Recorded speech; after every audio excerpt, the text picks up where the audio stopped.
Hello everybody, in this video I'm going to be showing you how to cut this essential woodworking joint, that is, the mitred dovetail. So let's get going.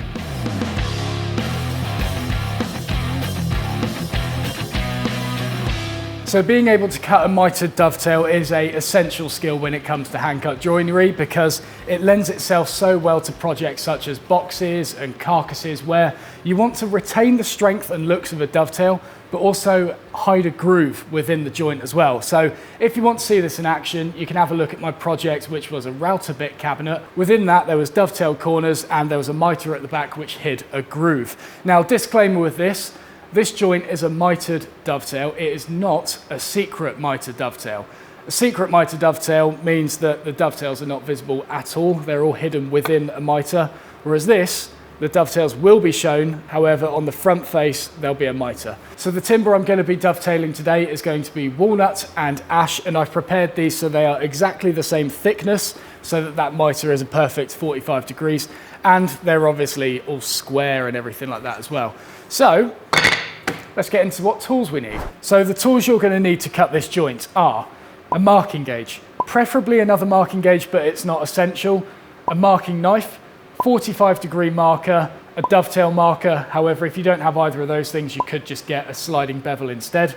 You'll need an engineer's square, a ruler, or if you don't want to use a ruler, you could also use dividers to lay out the dovetails.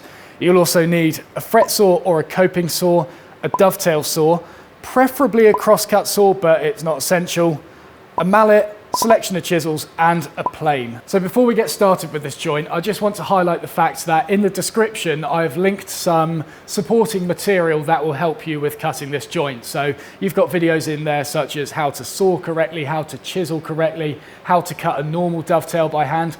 Watching all of those videos will make this so much easier. So I'd recommend doing so now or after the video's finished, but definitely before having a go at cutting this joint yourself. So as I said earlier, it's important when cutting this joint that you thickness your material to the same thickness.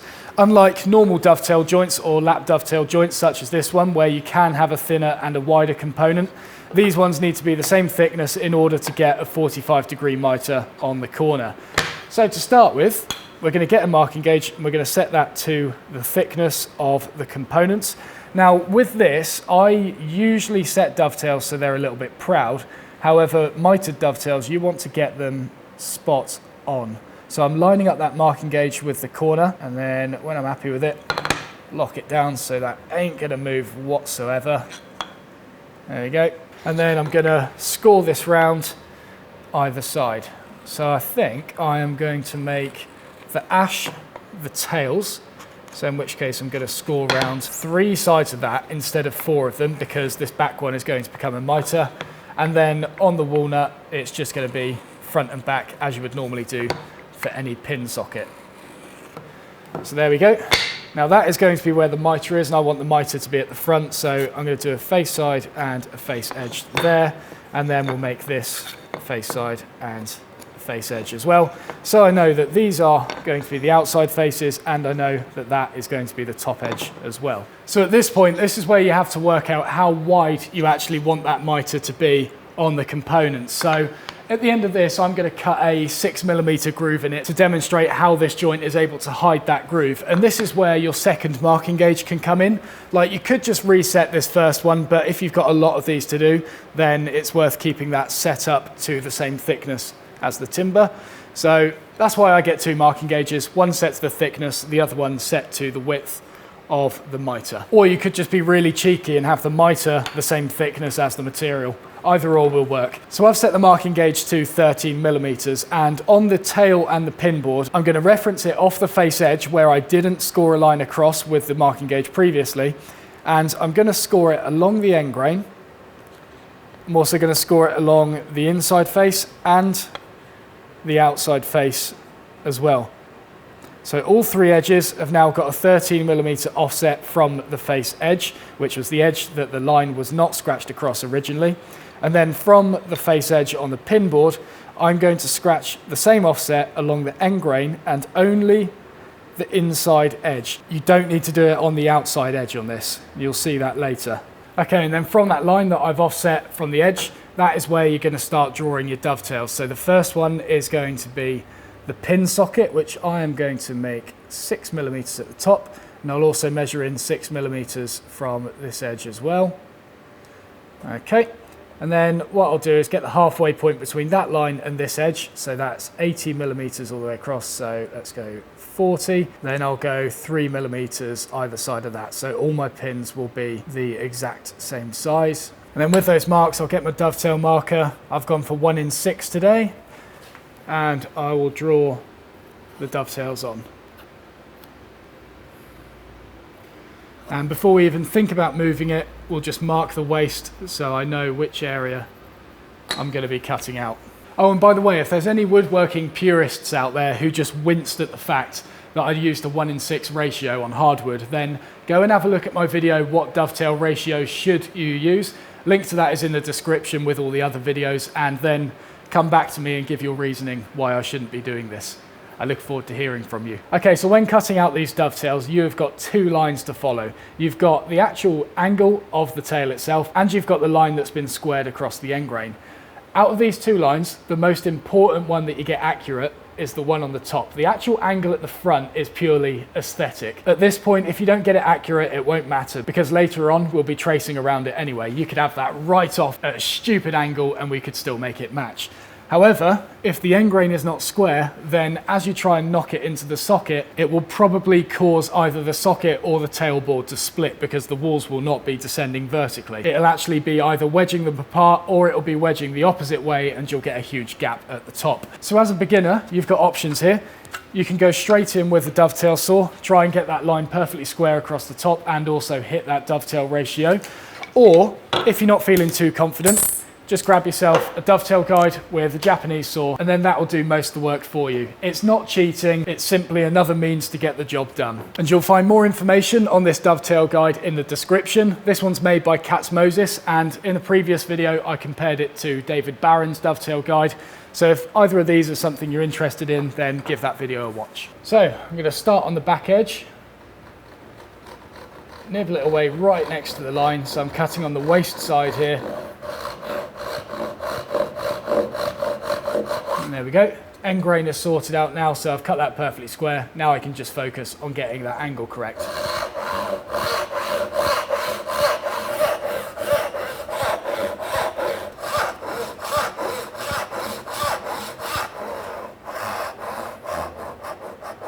Okay, so you can see with these saw cuts that I've cut on the waist side of the line, and I've gone right up against it. You can kind of see the remnants of the line on these ones here. As for the mitre on the edge, I prefer not to cut right up against it. I prefer to give myself a little bit of material to chisel back afterwards. That amount of material depends on how confident I'm feeling that day. I reckon we'll go for about 0.5 millimetre away and then chisel back later on.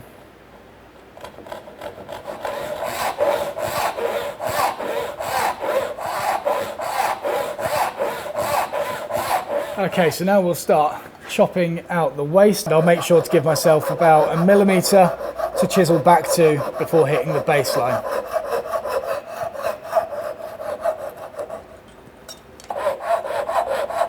The saw I'm using here is the New Concepts fret saw and is absolutely amazing for dovetails. So if you want to know more about my tools and what things I own, then there's a link in the description to kit.com where I list every single tool that I own. Okay, and now to cut the waste material off the edge. So this is where a crosscut saw is quite nice, but it's not essential. A crosscut saw will give you a nicer finish and you'll get more control when cutting across the grain. However, you can still do this with a rip saw. This is the best bit though. Ready? Oh yeah, that was a good one. Okay, and this is where I flip it round in the vise because I find it easier to orient the piece this way so that the tail is on the side where I hold the chisel, and then my other hand can do the malleting. So I hold the chisel right down the bottom to get maximum control from it. And what I'm going to be doing is just tapping down on this and watching as the chisel descends down the marking gauge line on the front here.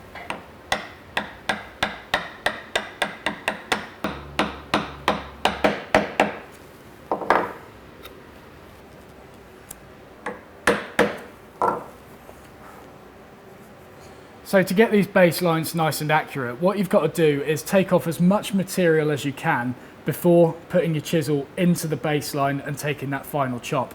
I've got about 1.5 millimeters of material here to get rid of, and if I was to put my chisel straight into that line, the wedging action of the chisel is going to push it backwards and I'll end up getting a little gap under here. So we need to relieve some of that pressure. So I'll just take a few chops. This is going down to halfway, half the material.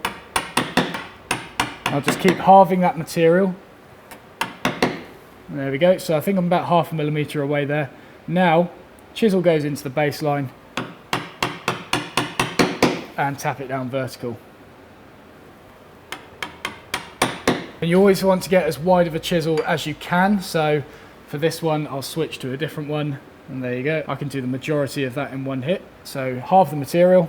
A little bit in the corner there to get rid of. And now into the baseline and tap it vertical. So I'll just get rid of these little nibbly bits in the corner. There we go. Flip it over and do exactly the same thing, but from the other side. So halve that material, halve it again, and there we go. I think we can commit to the final chop now.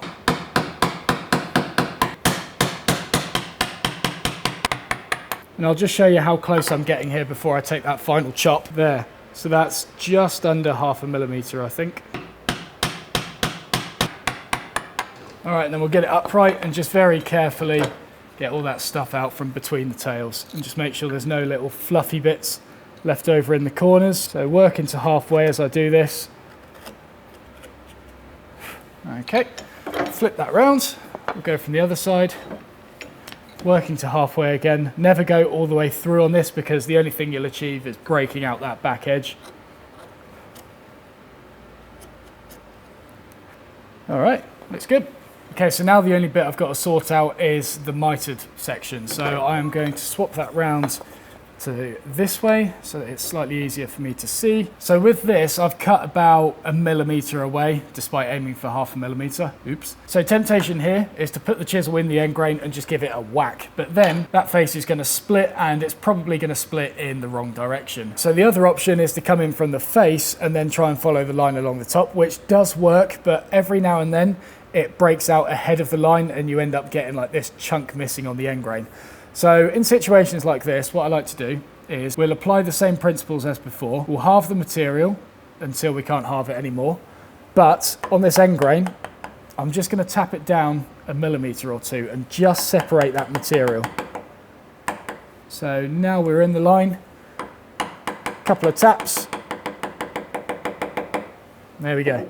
So I've just taken off that top face, but everything is still attached. Now I can come in from the line that I've got marked down the front edge and pair it along without risk of any end grain popping out here because the material has been separated.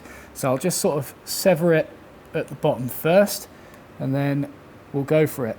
So chisel in the line, not a lot of pressure with this, just wiggle it up and down. And we'll just go to halfway, which is there, pop it off, flip it round, and I'll do exactly the same thing from the other side. Sever it at the bottom. And I'm using a very wide chisel for this, so I can do pretty much the entire face all in one hit.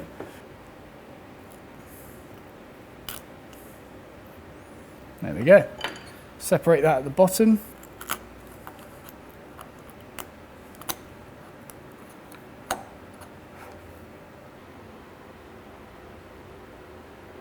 Okay, so now all of that's done, we need to cut the mitre on the edge.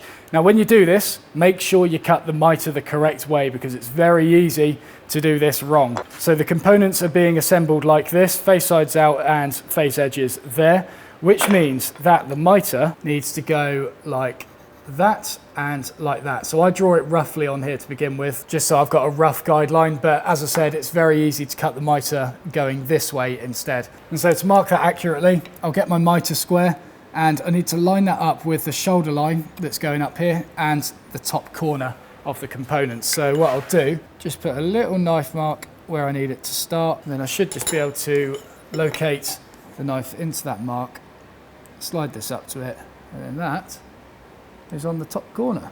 So very light pressure with this and gradually increase it. Don't hit your thumb like I just did twice. Ow. And most importantly, scribble the waste. And now with a crosscut saw, you've got to cut off that mitre, and this is the fun bit. You've got to do so without hitting the tail underneath. It's a lot easier to do than you think. So I'm cutting about 1 millimetre shy of the line at the moment.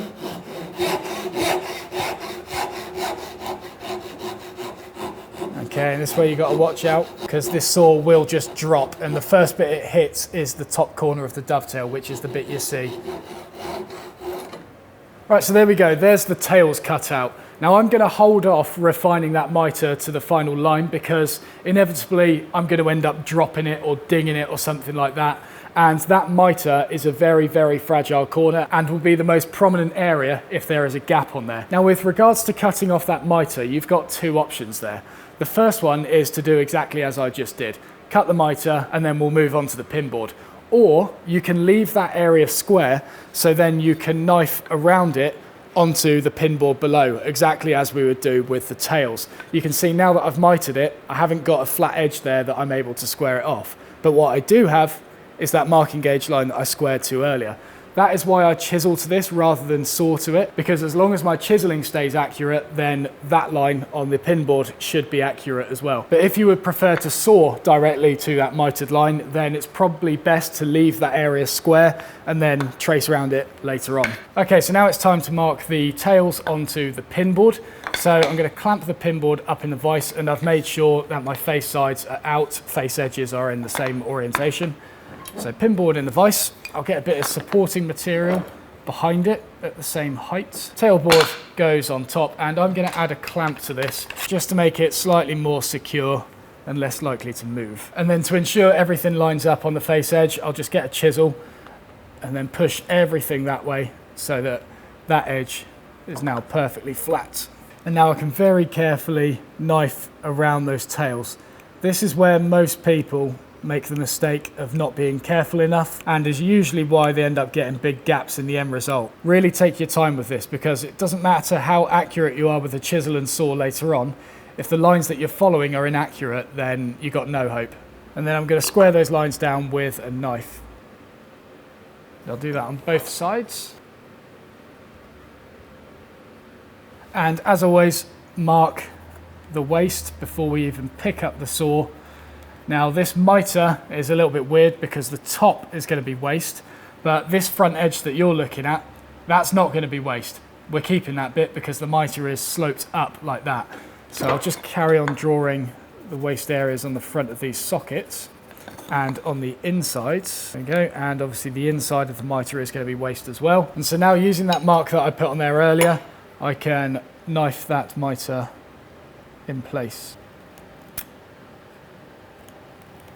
And then obviously scribble the waste area. Okay, and when it comes to cutting these out, with these sockets, I'm going to put the saw right up against that line, so essentially the kerf stops where that line starts. However, with this mitre on the edge, I'm going to leave it so I've got a little bit to chisel back to afterwards, because then I get a really nice crisp edge there, and I'm a lot more confident with my chiseling than my sawing.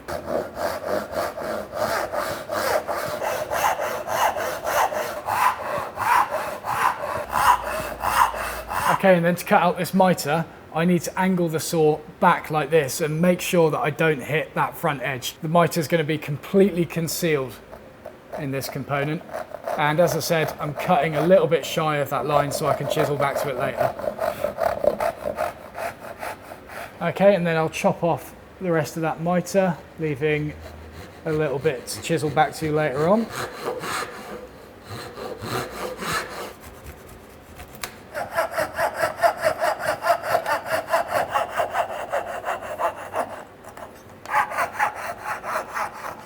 All right, and then exactly the same before, we're going to chisel back to that baseline, taking off as much material as we can before committing to that final line. But when you do this, remember the shape of the cavity that you're chopping into. If you put the chisel right in that corner and you start tapping it at 90, you're going to dig into the inside of the socket. So what I normally do here is do a few taps down at 90, get it engaged, and then I'll match the angle of the dovetail afterwards.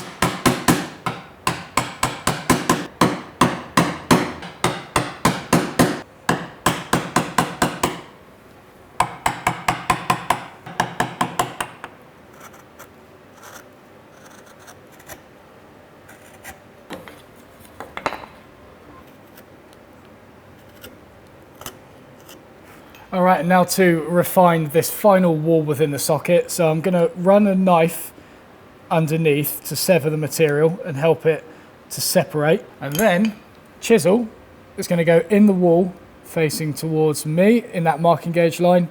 And then I'm just going to push it forward and just roll it up, following that line on the end grain.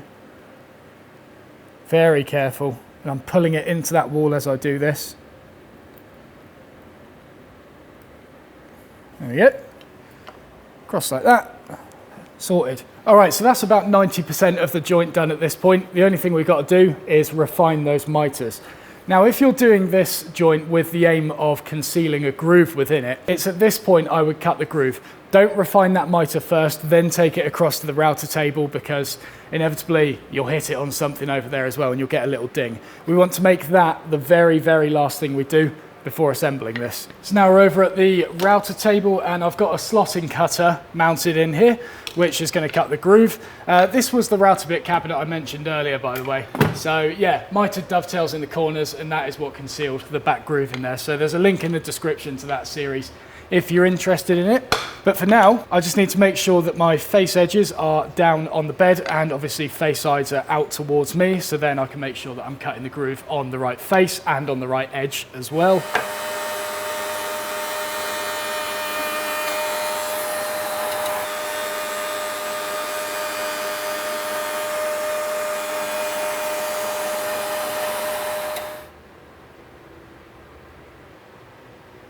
Okay, so the grooves are sorted and things are just starting to bite.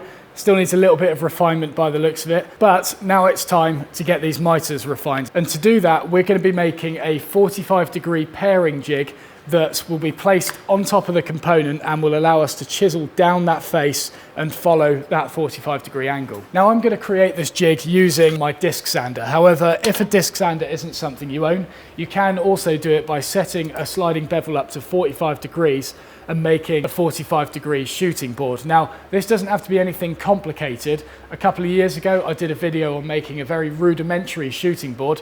That one was at 90 degrees, but you could just as easily adapt it to turn it into 45 degrees. So there'll be a link to that in the description, but if you have a disc sander, you'll probably find it a lot easier using that thing. So what I'm going to do here is create a 1-to-1 ratio, which is also 45 degrees. So I'm going to put a mark on a straight edged bit of material, so I'm using MDF here, and I'm going to measure 120 across, little mark. On that second mark, I'm going to square it up with a knife, mark 120 millimeters up on that line from the bottom, and then hope that this ruler is long enough to join them up. Damn, where's my long ruler? There we go. Right, so knife goes into this mark, and then we will join those two bits together. It's much better to do this with a knife rather than a pencil because you'll get that a lot more accurate. And then from there, I can set my sliding bevel to that angle and be 100% sure that this thing is sitting at 45 degrees. And then I can use that sliding bevel in conjunction with the tilting table on this sander to get the 45 degrees that I want. Now, if your table doesn't tilt on the sander, it is still possible to set up the miter fence using the sliding bevel to make it really accurate. However, when we're making this block, we want it to be quite a big bearing surface like I've got here. So I've cut this on the miter saw and I'll refine it on the sander in a second, but with something that big resting against a miter fence, it's not going to give it the support it needs. But having a nice big bearing surface like this will make the job a lot easier and you're less likely to dig in and destroy that miter. All right, so after a little bit of back and forth testing the fit with this sliding bevel, I'm pretty confident that this is now 45 degrees. The other thing you need to check, which is very difficult on a disc sander, is that this is sitting square as well.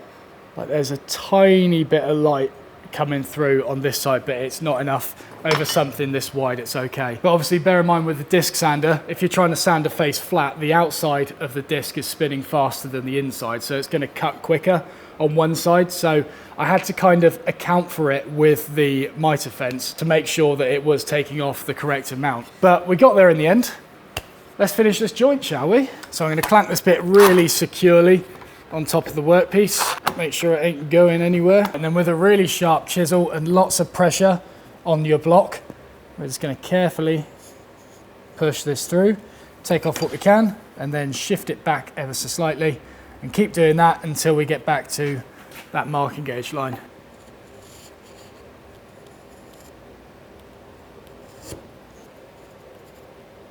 So at this point I can see that my line on this edge has completely disappeared. However, there's still a bit of the marking gauge line left at the top, and there's a tiny flat spot at the bottom as well. So just because I've hit the line on the outside here, that doesn't mean that I'm finished. I need to get it to the marking gauge line and to the point up there. If you remember, I knifed this line on by eye, and there is potential for it to be slightly wrong in relation to the baseline and the point. So we'll keep going.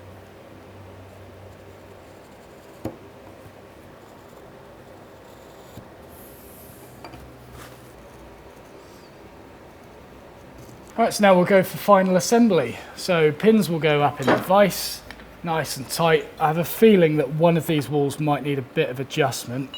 Let's have a look.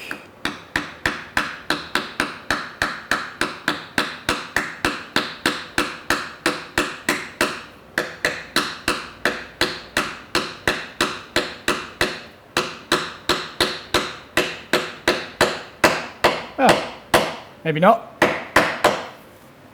Lovely. So there are a few tiny little gaps in the joint which are pretty easily fixable, but I need to glue it together first. So I'm going to use Type 1-2 for this because it should be dry enough in the next few hours. There's a few things you can do to hide gaps without needing to shove glue and sawdust in there. I mean, for starters, the glue will ever so slightly expand the walls within the joint anyway. So we might see that the expansion of the wood does everything I need it to anyway, but let's just get this together.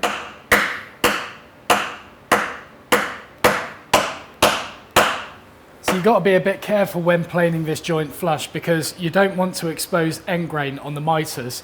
Whatever you take off on this face, you have to also take off on the other face. So let's go for it. So I'm just flushing it off for now, and we'll see what we've actually got under all this mess. All right, don't look too bad.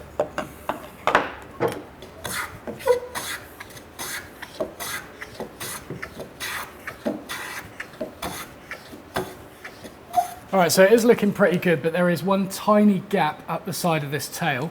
So what you can do is plane towards that gap, and the end grain of this pin will break out and fill it a little bit. Maybe a little bit on this one as well.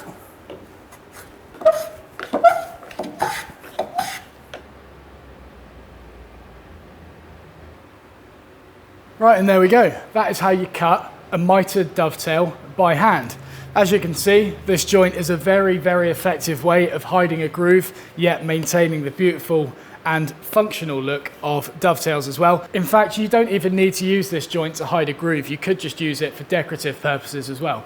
Having that on the top of a box looks pretty neat, as opposed to a normal dovetail where it kind of has that butt joint look to it. But one thing to note, if you are going to put a groove in this, make sure that the edge that the groove on is perfectly flush when you're transferring the tails to the pin board. If there's a slight offset with that and you mark out those tails so they're a little bit offset, the groove isn't going to line up inside the joint, and it's an absolute nightmare to try and fix later on. But overall, I'm pretty happy with that. So please make sure to have a look at the supporting material in the description. There's so many things in there that will help you with your hand cut joints, and all of them are kind of linked together as well. So you'll have a big bucket load of information to bring with you on this journey. So as always, if you liked the video and you found this useful, don't forget to press the like button. Really helps me out.